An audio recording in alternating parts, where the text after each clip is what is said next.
ಓದ್ತಾ ಇದೆಯಾ? ನಾನು 8ನೇ ಕ್ಲಾಸು. ಜೋರಾಗಿ ಮಾತಾಡು. 8ನೇ ಕ್ಲಾಸು. ಅಪ್ಪ ಅಮ್ಮ ಏನು ಮಾಡ್ತಾವ್ರೆ? ಅಪ್ಪ ಅಮ್ಮ ಸ್ಕ್ರಾಪ್ ಬಿಸ್ನೆಸ್ಸು. Scrap business. ವಯಸ್ಸೆಷ್ಟು ನಿನಗೆ? ನನಗೆ 16.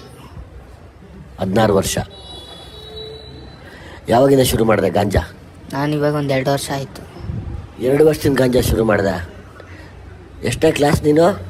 ನಾನು 7ನೇ ಕ್ಲಾಸು. 7ನೇ ಕ್ಲಾಸ್ಗೆ ಗಾಂಜಾ ಶುರು ಮಾಡ್ದೆ. 7ನೇ ಕ್ಲಾಸಿಗೆ ನೀನು ಗಾಂಜಾ ಶುರು ಮಾಡಿಸಿದ್ದಾರು? ಫ್ರೆಂಡ್ಸು. ಎಲ್ಲಿ ಎಷ್ಟು ದುಡ್ಡು ಕೊಡ್ತಾ ಇದ್ದೆ ಗಾಂಜಾ ಸೇದಕ್ಕೆ? ಗಾಂಜಾ ಸೇದಕ್ಕೆ 500 ರೂಪಾಯಿ ಪಟ್ಲಿ.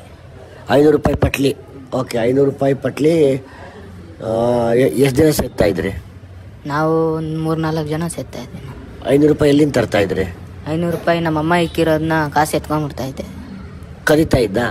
ಕದೀತಾ ಇದ್ದೆ. ಎಲ್ಲೆಲ್ಲಿ ಇಡ್ತಾ ಇದ್ರು ನಿಮ್ಮಮ್ಮ? ನಮ್ಮಮ್ಮ ಪರ್ಸಲ್ಲಿ ಇಕ್ತಾಯಿದ್ರು, ಆಮೇಲೆ ಮನೆಯಲ್ಲಿ ಫೋಟೋ ಹಿಂದೆ ಅಲ್ಲಿ ಇಲ್ಲಿ ಇಕ್ತಾಯಿದ್ರು, ಎತ್ಕೊಂಡ್ಬಿಡ್ತಾ ಇದ್ದೆ. ಓಕೆ, ಆಯಿತು. ಇವಾಗ ನಿನಗೇನು ಬಿಟ್ಬಿಡ್ಬೇಕು ಅನ್ಸುತ್ತಾ, ತಿರ್ಗಿ ಹಂಗೆ ಮಾಡಬೇಕು ಅನ್ಸುತ್ತಾ? ಬಿಟ್ಬಿಡ್ಬೇಕು ಅನ್ಸುತ್ತೆ. ರಿಯಾಬಿಗೆ ಬಂದಮೇಲೆ ಒಳ್ಳೆ ಬುದ್ಧಿ ಕಲಿತಾ ಇದ್ದೀನಿ. ಬಿಟ್ಬಿಡ್ಬೇಕು ಅನ್ನಿಸ್ತೈತೆ. ಬೇಡ, ಅಮ್ಮನಿಗೂ ಹಿಂಸೆ ಕೊಟ್ಟಿದ್ದೀನಿ ಜಾಸ್ತಿ, ಬಿಟ್ಬಿಡ್ಬೇಕು ಅನ್ನಿಸ್ತೈತೆ. ಸರಿ, ನಿನ್ನ ಜೊತೆ ಸೇರ್ತಾ ಇದ್ರಲ್ಲ, ತಂದ್ಕೊಡ್ತಿದ್ದು ಯಾರು ನಿಮಗೆ ಪಟ್ಲಿನ?